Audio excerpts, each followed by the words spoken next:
कि प्राचीन काल ही से तुझे छोड़ कोई और ऐसा परमेश्वर ना तो कभी देखा गया और ना कान से उसकी चर्चा सुनाई गई जो अपनी बाट जोतने वालों के लिए काम करे। अर्थात अपने बाट जोड़ने वालों पर काम करे, मतलब जो यीशु मसीह पर विश्वास करता है, यीशु को अपना उद्धारकर्ता मान लिया है, यीशु अपने चुने लोगों को वचन के लिए दूसरी आगमन में आएगा, अपने विश्वासियों को अपने साथ साथ ले जाएगा।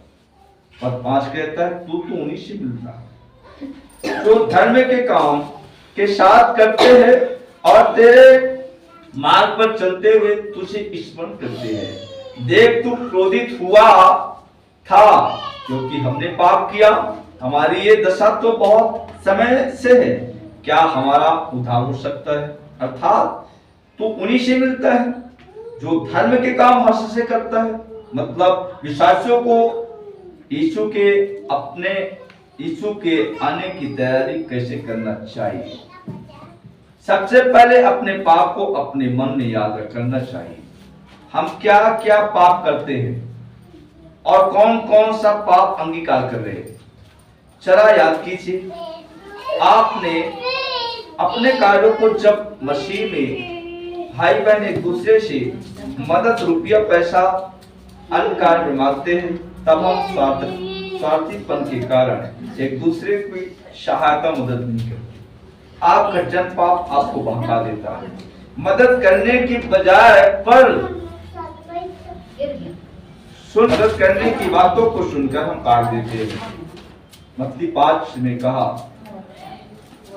5:42 में, जो तुझसे सहायता मांगे या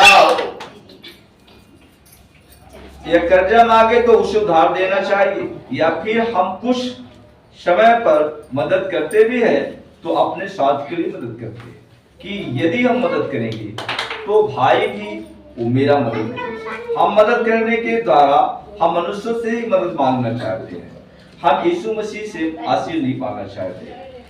ये मत्ती 25:40 में कहा, विश्वासी जो एक दूसरे की भलाई करता है, जो विश्वासी मनुष्य विश्वासी के साथ भलाई करता है, मनुष्य भलाई नहीं करता परंतु यीशु मसीह के साथ भलाई का कार्य करता है।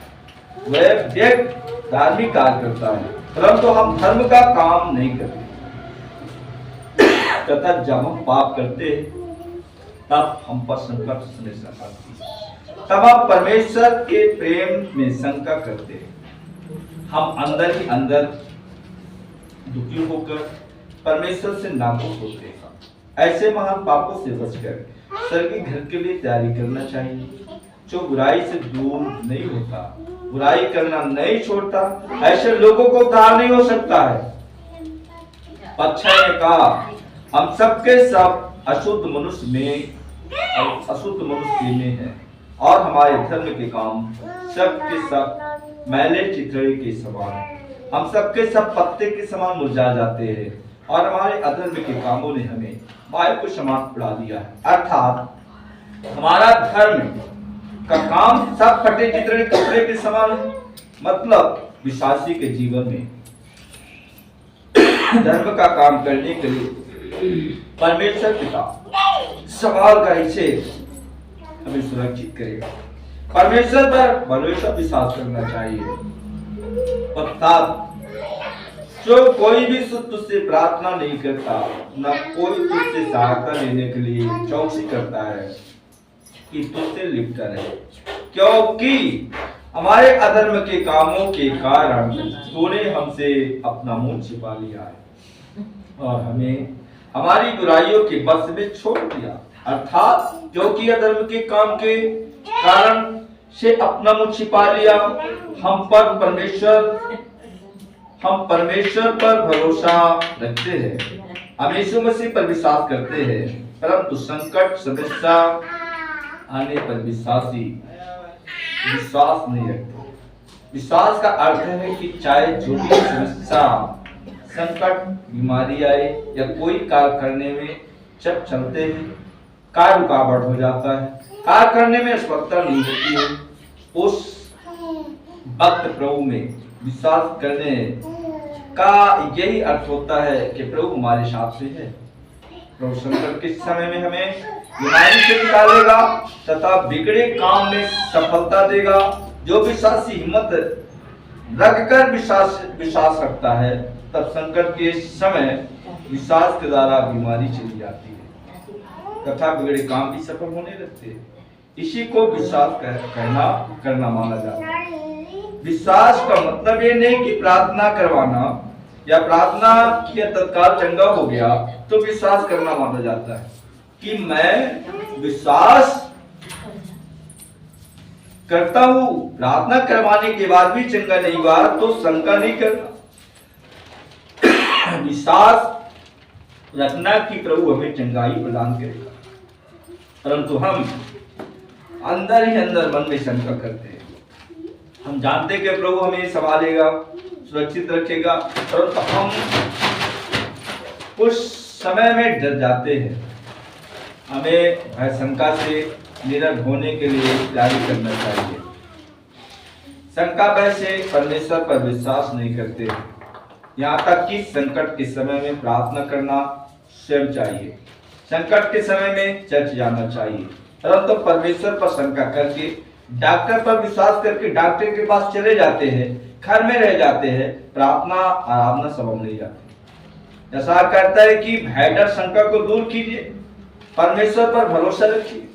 पर 8 कहता है, तो भी हे यहोवा तू हमारा पिता है, देख हम तो मिट्टी है और तू हमारा कुमार है। हम सबके सब तेरे हाथ के काम, मतलब हम सबके सब तेरे हाथ के काम है। ऐसा परमेश्वर से प्रार्थना करता है कि हे परमेश्वर तू हमारा पिता है। इस प्रकार से कुमार माटी से बर्तन टुकड़ी दिया घड़ा बनाकर तैयार करता है। माटी का बर्तन टुकड़ी दिया घड़ा बनाते समय कुम्हार से बिगड़ जाता है, तब कुम्हार उस माटी को चाक पर रखकर दोबारा बर्तन को बनाता है। कुम्हार के बर्तन के समान परमेश्वर पिता हम सब लोग को आपके हाथ से अपने हाथ से बनाए हुए लोग हैं। परमेश्वर पिता हम सब लोग आपके हाथ से बनाए हुए लोग हैं। हम सब मिट्टी हैं, मरने के बाद शरीर जलकर राख पे मिल जाती है, मिट्टी हो जाती है।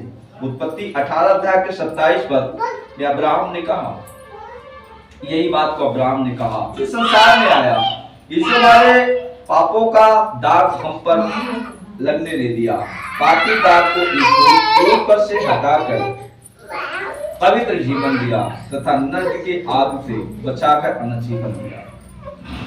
पद 9 कहता है, इसलिए हे परमे यहोवा अत्यंत क्रोधित न हो और अनंत काल तक हमारे अधर्म को स्मरण न रखना। विचार करके देख, हम तेरी विनती करते हैं, हम सब तेरी प्रजा है, अर्थात हमारे अधर्म को तू याद न कर। मतलब परमेश्वर संसार में अपनी दया करुणा को बताने के लिए संसार में आया।